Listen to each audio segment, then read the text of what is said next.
Hi అండి, welcome to my channel RJY అమ్మాయి. ఇవాళ గుడ్డు ఎండు చేపల పులుసు ఎలా చేయాలో సింపుల్గా చెప్తాను.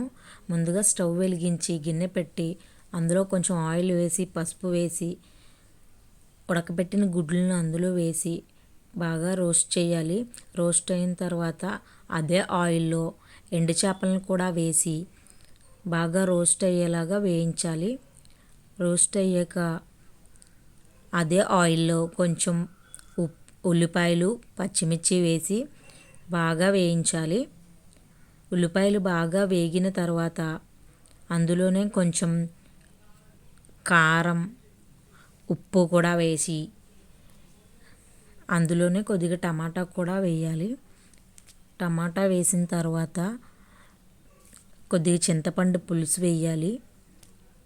చింతపండు పులుసు వేసిన తర్వాత కొద్దిగా వాటర్ కూడా వేయాలి. వాటర్ వేసిన తర్వాత ఉడకబెట్టిన గుడ్లు ఎండు చేపలు వేయించినవి వేసే ఆ కర్రీలో వేసేవాలి. వేసిన తర్వాత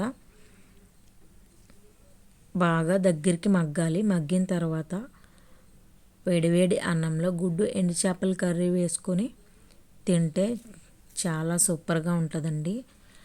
ఈ వీడియో